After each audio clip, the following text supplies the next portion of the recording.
राधे दोस्तों, कैसे हैं आप सभी। आशा करती हूँ आप सभी बहुत अच्छे हैं और अपना ख्याल रख रहे हैं। राधा रानी अपनी कृपा आप सब पर बनाए रखें।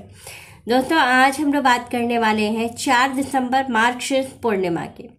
4 दिसंबर को मार्गशीर्ष माह की पूर्णिमा है। इस दिन दत्तात्रेय जयंती और अन्नपूर्णा जयंती भी मनाई जाएगी, क्योंकि जो ये मार्गशीर्ष महीने की जो पूर्णिमा होती है ये बहुत बहुत खास होती है, क्योंकि साल में एक बार इसका जो महत्व है ये इतना ज़्यादा है, क्योंकि ये साल का आखिरी, इस साल का 2025 का यह आखिरी पूर्णिमा है। और इस दिन कुछ अद्भुत संयोग जो मिले हुए हैं आपको दत्तात्रेय जयंती और साथ ही जो है अन्नपूर्णा जयंती के रूप में। इनके साथ ही जब आप विशेष रूप से इन सभी उपायों को करते हैं तो आपको बहुत लाभ होता है। कुछ उपाय बताने वाली हूँ जो कि गुरुजी पंडित प्रदीप मिश्रा जी ने बताया है अपनी वीडियो में। साथ ही ये उपाय जो है ये शिव महापुराण में इनका वर्णन मिलता है।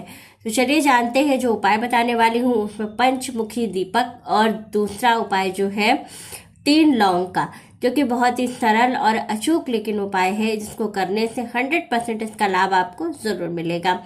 चलिए जानते हैं क्या करना है, कैसे और किन किन बातों का हमें विशेष रूप से ध्यान रखते हुए सारे नियमों का पालन करना है। सबसे पहली चीज आप ये समझिए कि जो मार्गशीर्ष माह की पूर्णिमा है ये अपना एक महत्वपूर्ण स्थान रखती है। दूसरी चीज है कि इस जो ये वाली पूर्णिमा है इसमें जो पूर्णिमा है ये 2 दिन की है। पहली 4 दिसंबर की जो पूर्णिमा है ये व्रत की पूर्णिमा है, इस दिन ये उपाय आपको करना है।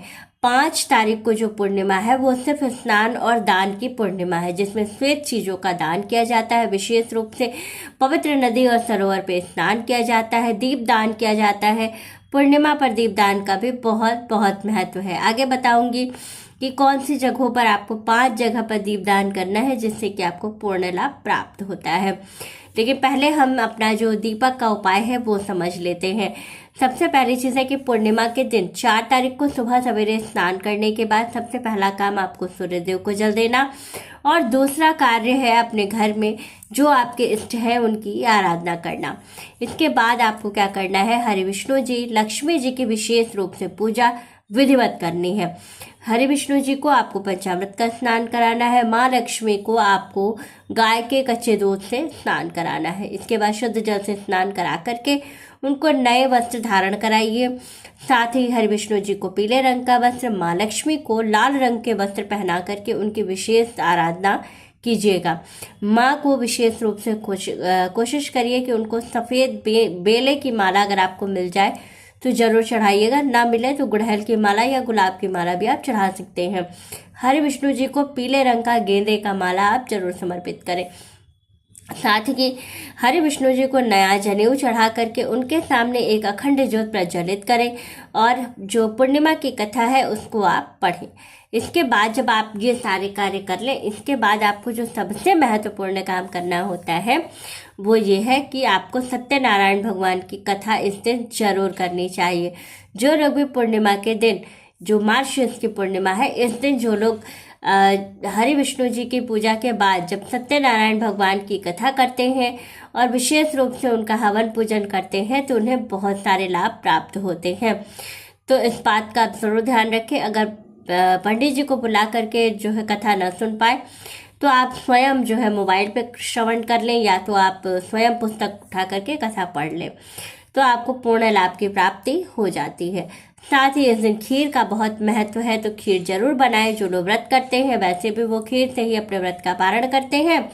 जो व्रत नहीं करते हैं उनको भी खीर जरूर बनानी चाहिए और माँ लक्ष्मी को जरूर भोग लगाना चाहिए। इससे लक्ष्मी की स्थिति अच्छी होती है, आपके पास धन की जो परेशानी है वो परेशानी दूर होती है। तो ये वाला उपाय आप जरूर कीजिएगा, बहुत बहुत अचूक होता है। साथ ही अब कुछ बातें हैं जिनको कि जो उपाय मैं आपको विशेष बताने वाली थी, ये उपाय आपको करना है शाम के समय में, प्रदोष काल में।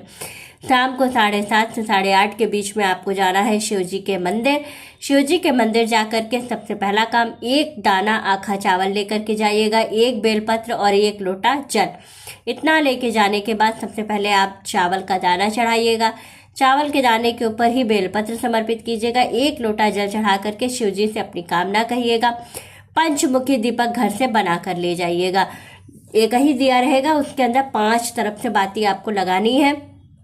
मंदिर में पहुंच करके इस दिए को जला देना है। पांचों बातियों को आपको जलाना है और शिव जी को दिखा करके आरती करके उनकी, और उस दीपक को वही मंदिर में आपको रख देना है। इसके बाद आपको दूसरा काम करना है 3 लौंग का, जो बहुत महत्वपूर्ण है। कैसे करना है?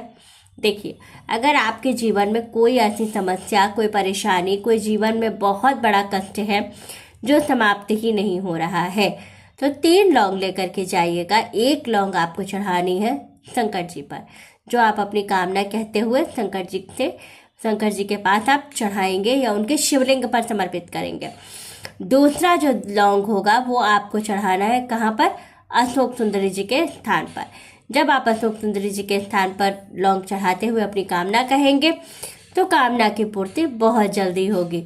और तीसरा जो लौंग है वो आपको डालना है अपने पंचमुखी दीपक में। उसको ऐसे बीचों बीच डालिएगा कि जब आपकी 5 बातियां जल जाएं तो उनके साथ ही वो जो लौंग है वो भी आपकी समस्या से जल जाए। मतलब वो उस अपनी समस्या को कहते हुए उसको डालना है, ताकि जब वो बाती पूरी जले तो उसके साथ वो लौंग भी जल जाए, तो इसके साथ ही आपकी समस्या समाप्त हो जाएगी। ये सब बहुत ही अचूक उपाय हैं, इनको ज़रूर कीजिएगा। साथ ही अपने घर पर हरे विष्णु जी को तुलसी जी का ये वाला उपाय आप जरूर कीजिएगा। तुलसी तोड़िएगा नहीं, पूर्णिमा के दिन पहले से तोड़ के रख लीजिएगा, या तो मार्केट से ले आइएगा, या झड़ी हुई तुलसी अगर पेड़ से गिरी हुई होगी तो वो उठा के धुल के आप चढ़ा लीजिएगा, लेकिन तोड़िएगा नहीं, ठीक। इसके बाद आपको क्या करना है? 1 तुलसी के पत्ते उठानी है, अपनी कामना कहनी है, उसमें पीला वाला अष्टगंध चंदन लगाना है और उनके हरे विष्णु जी के मस्तक पर यहाँ आपको चिपका देना है अपनी कामना कहते हुए। बाबा बहुत जल्दी सुनेंगे, बहुत जल्दी आपकी कामना की पूर्ति होगी। तो वीडियो अच्छी लगे, जानकारी अच्छी लगे तो लाइक, शेयर और सब्सक्राइब ज़रूर कीजिएगा। राधे राधे दोस्तों।